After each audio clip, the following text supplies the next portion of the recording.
ফারহান, জানো তো, রমজান আসতে চলেছে, খুব কাছে। এই মাসটা আল্লাহ আমাদের জন্য অনেক বিশেষ করেছেন।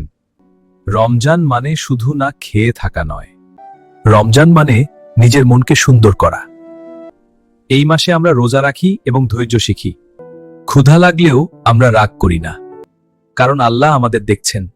রমজান আমাদের শেখায় মিথ্যা না বলতে, ভালো কথা বলার চেষ্টা করতে হবে। এই মাসে আমরা গরিবের কষ্ট বুঝতে শিখতে হবে। যারা প্রতিদিন ঠিকমতো খাবার পায় না, রমজানে আল্লাহ খুব খুশি হন যখন আমরা সাহায্য করি। ভালো কাজ করলে আল্লাহ আমাদের নিকট হয়। এই মাসে দোয়া করলে আল্লাহ দ্রুত শোনেন, কারণ রমজান হলো দোয়ার মাস। ফারহান, মনে রেখো, রমজান মানে ভালো মানুষ হওয়ার সুযোগ। ভালো কাজ করো, মিথ্যা বলো না, রাগ তাকে কখনো ছাড়বে না। প্রতিদিন আল্লাহর স্মরণ করো। ফারহান, রমজান মানে মনকে পরিষ্কার করা। ফারহান, আল্লাহ আমাদের সবাইকে রমজান সুন্দরভাবে কাটানোর তৌফিক দিক। আমিন। আমিন।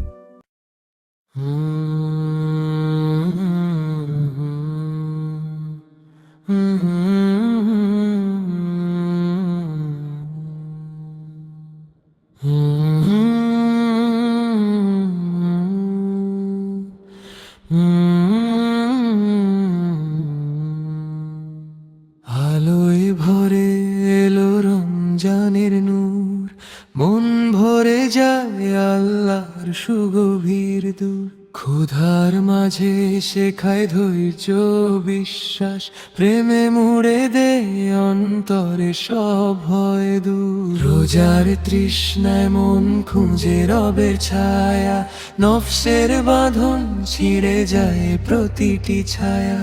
দোয়ার শব্দে ভাসে প্রাণের মধুর সুর, রমজান আসে ভরে দেয় শান্তির দূর।